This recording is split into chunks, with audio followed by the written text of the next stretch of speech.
자, 한번 따라합시다. 예수님을 본받읍시다. 예. 우리 미가엘 성가대 가사 그대로 정말 내가 예수님을 본받아서 누가 나를 볼 때 작은 예수 같다.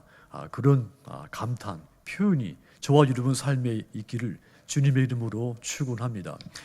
자, 이 미국과 캐나다 접경 지역에 이 미시간 호수, 뭐 오대호라고도 부르죠. 자, 이 호수에 이 배가 전복됐을 때 이 당시 대학에 다니던 이 운동선수가 말이죠. 수영선수가 23명을 구출한 사건이 있었습니다. 그가 이제 그 노인이 돼가지고 이 기자들이 찾아와서 그에게 물었답니다. 20년이 이제 그 사건이 있고 나서 20년이 지났을 때 20년이 지나는 동안 그가 가장 기억이 남는 것이 무엇입니까? 그랬더니 그가 20년이 지난 동안 한 사람도 찾아와서 고맙다고 인사하는 사람이 없는 것이 가장 기억에 남는다. 그런 말을 했습니다. 그 사실 사람이 이 감사를 쉽게 잊습니다. 제가 먼저 전에 목회하던 교회에서 여름에 젊은 나이 또래들 선교 기관이 물가로 야유 예배를 갔는데 그곳에서 사람이 물에 빠질 수 있는 그런 공간이 아닌데 그 조그만 웅덩이에서 두 부부가 다문화 부부가 물에 빠져서 익사를 할 뻔했죠. 뭐 거의 이제 그 죽기 직전에 우연히 이제 그 같이 다른 교회에서 놀러 왔던 그 청년이 그 개척교회 그 청년 아들이 청년이었는데 그 친구가 이 두 부부를 물에서 건져내서 인공호흡으로 호흡을 되찾아 놨습니다. 그때 참 큰 사고였었죠. 저는 아마 그때 저는 현장에 없었기 때문에 몰랐는데 뭐 그때 큰 사고였었더라면 아마 제 목회는 거기서 아마 종지부를 찍었을 것 같습니다. 제 성격 자체가 그런 큰 사고를 겪고도 제가 목회할 자신이 없는 성격이기 때문에 이제 그 두 부부가 다문화 부부가 어려운 생활 환경에서 살았는데 한 4살, 5살 먹은 아이가 하나 있었고 이 아이 이들이 이제 다시 이제 생명을 이제 건지고 이제 건강하게 사는데 그런데 문제는 이 친구들이 그 청년한테 자기를 살려준 청년한테 전화를 안 합니다. 인사를 안 해요. 그래서 제가 몇 번 전화 좀 해. 좀 고맙다고 인사 좀 해. 그래도 두 성품이 착한 사람들인데 이 인사를 잘 안 되더라고요. 그걸 보면서 사람은 이 성품을 떠나서 누구든지 감사가 잘 안 되는구나 그런 생각을 했습니다. 여러분 사람은 감사를 쉽게 잊습니다.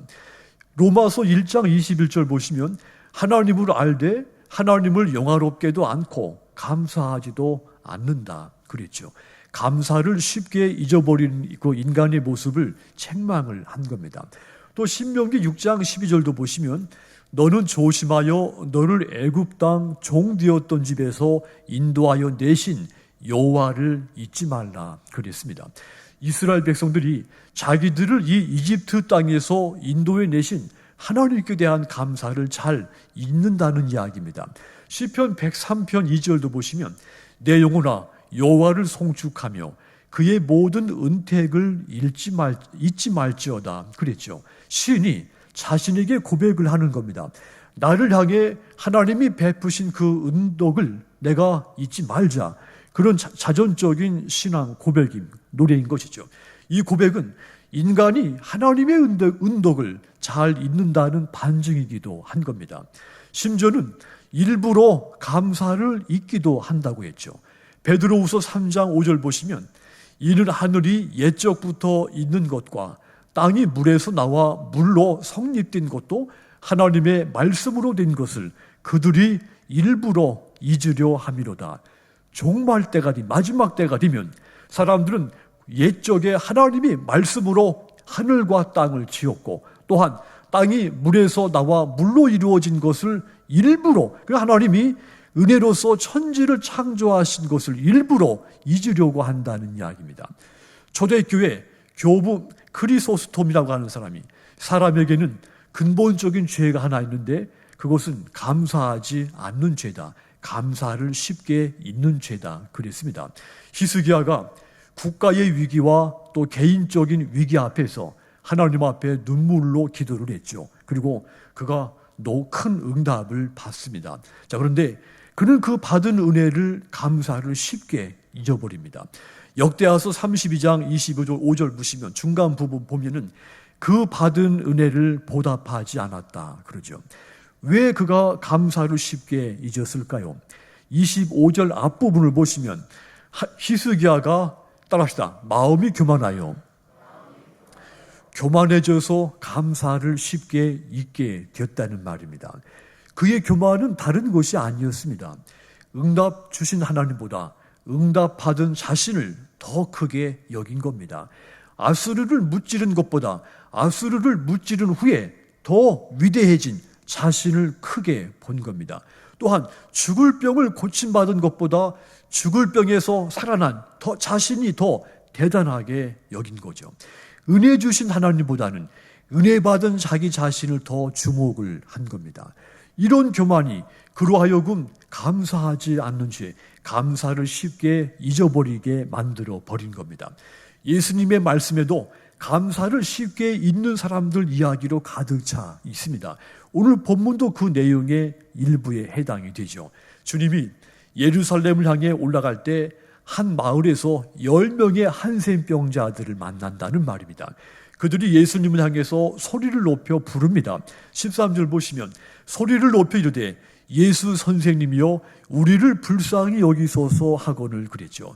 그들이 예수님을 향해 소리를 지르면서 요청하기를 당신의 소문을 들으니까 죽은 사람도 살렸고 절름발이도 걷게 했고 벙어리도 듣게 하고 앞을 보지 못한 사람도 보게 했다 하는데 우리도 불쌍히 여겨서 우리의 이 병을 우리 이 한센병을 낫게 해주십시오.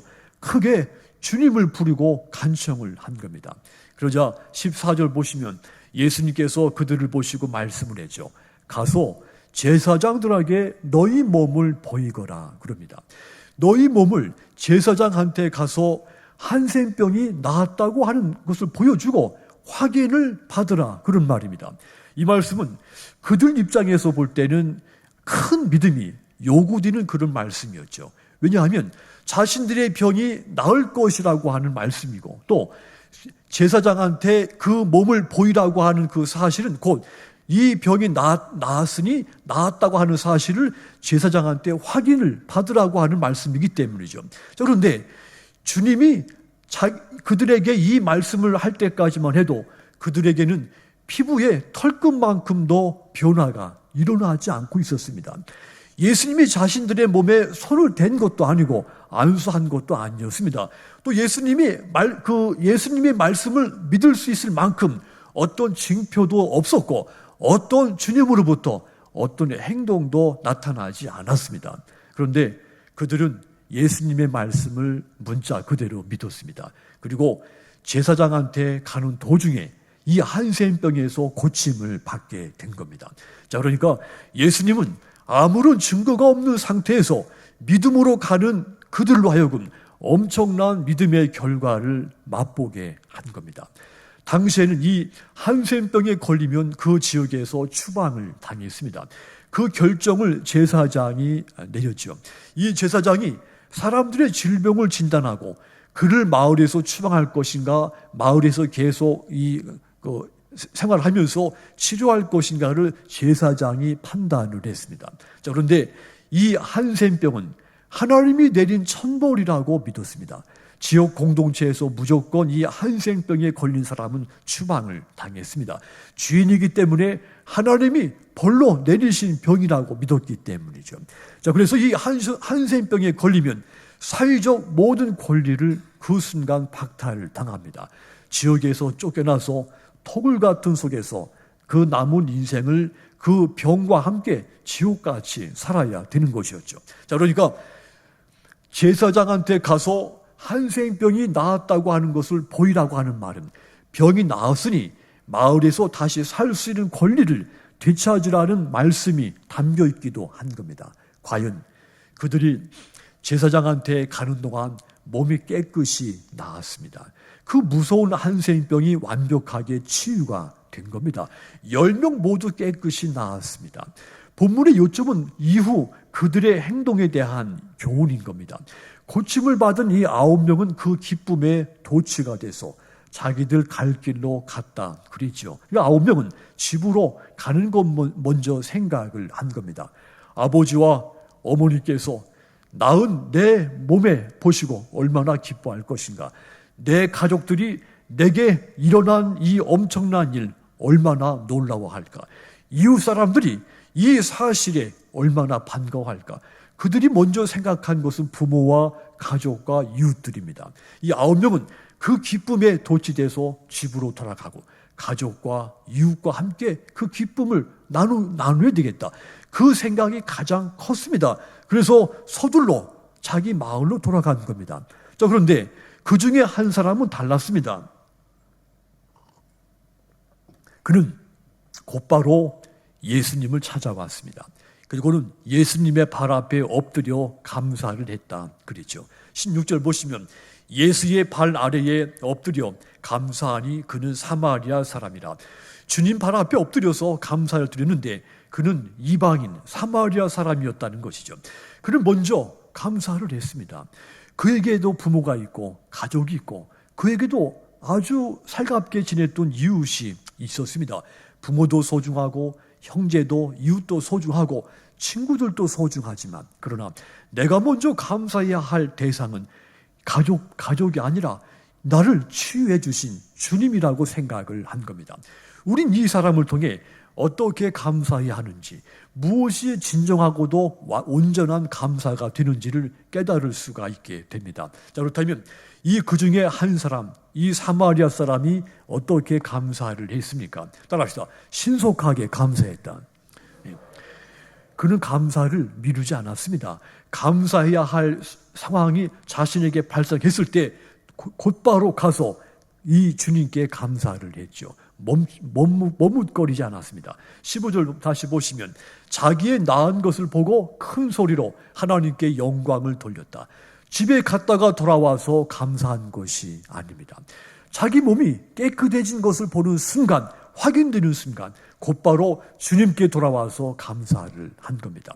여러분, 감사는 감동이 있을 때 신속히 해야 됩니다. 내일 찾아와서 감사해야지. 내가 좀 정돈하고 뭔가 좀 정리 좀 하고 돌아와서 감사해야지. 그런 사람은 끝까지 감사하지 못할 확률이 큽니다. 사람은 누구나 원수 갚는 것은 오래 기억하지만 은혜는 또 쉽게 있습니다. 감사해야 할 때 미루면 그 감사를 쉽게 잊어버리게 됩니다. 감사는 미뤄서는 될 일이 아닙니다. 감사할 때 미루는 것은 감사할 마음이 없거나 아니면 감사한 마음이 부족하다고 하는 증거인 겁니다. 그날 감사할 사람이 생기면, 감사할 어떤 상황이 발생하면 그 즉시 편지를 쓰든지 전화를 걸든지 곧바로 찾아가서 감사를 표현을 해야 됩니다. 일이란 미루어도 되고 당겨도 되지만 감사는 그런 성격이 아닙니다. 감사는 내일로 미뤄도 되는 일이 아닙니다. 그렇게 하는 것은 진정성도 없고 온전한 감사가 못 됩니다. 감사의 특징은 그 시간이 지나면 이 감사하기가 어려워지는 겁니다. 몇 시간, 며칠만 지나면 이제 자기 생각도 점점 감사의 농도가 옅어지고 잊혀지게 됩니다. 그러므로 여러분들에게 감사할 일이 생겼습니까? 머뭇거리지 말고 그 즉시 찾아가서 감사를 표현하시기를 주님의 이름으로 권고를 드립니다.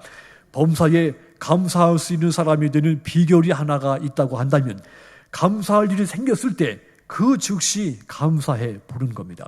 시간이 지나면 감사의 마음도 희미해지기 마련입니다. 감사를 그때 즉시 표현하는 훈련이 우리에게 필요한 겁니다.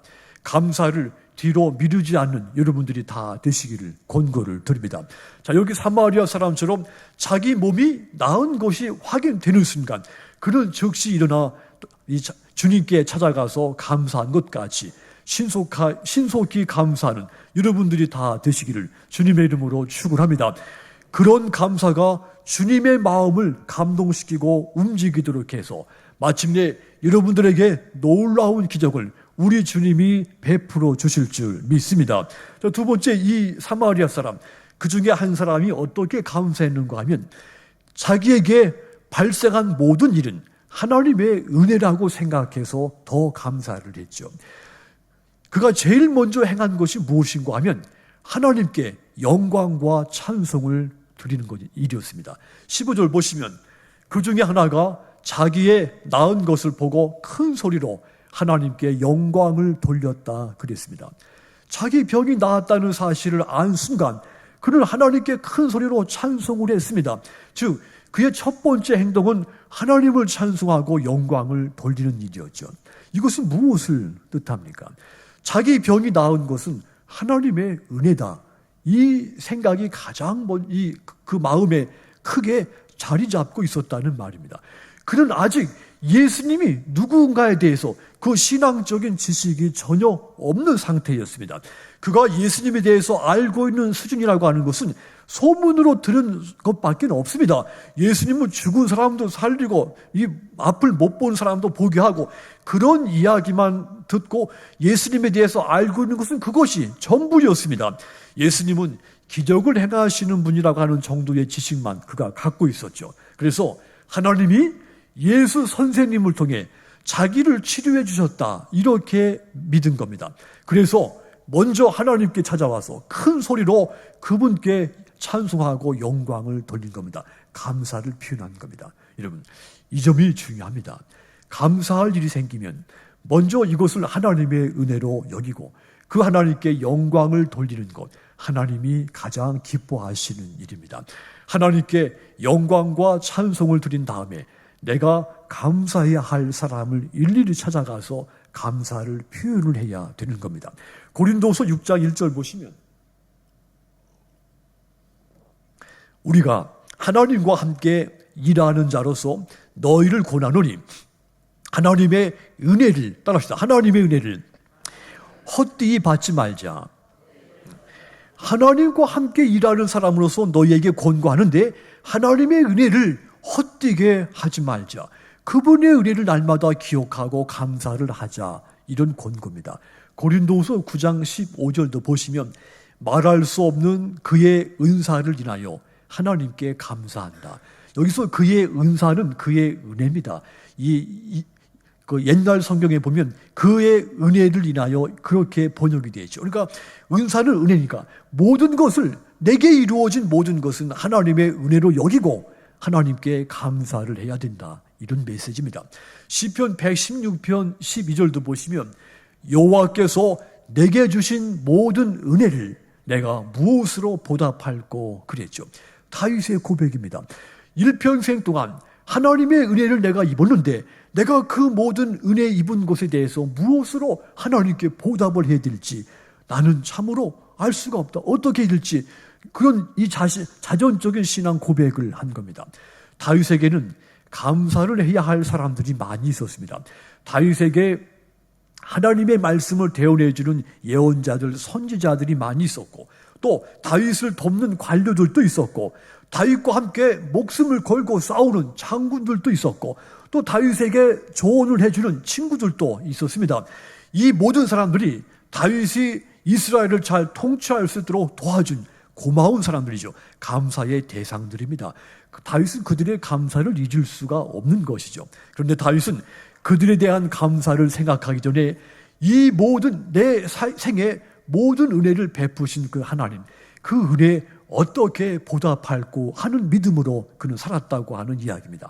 다윗은 하나님의 은혜로 좋은 예언자들을 도움받고 좋은 유능한 관리들을 만났고 충성된 신하들, 충성된 장군들을 만났고 좋은 친구들을 만났다. 하나님의 은혜로 그렇게 여긴 겁니다.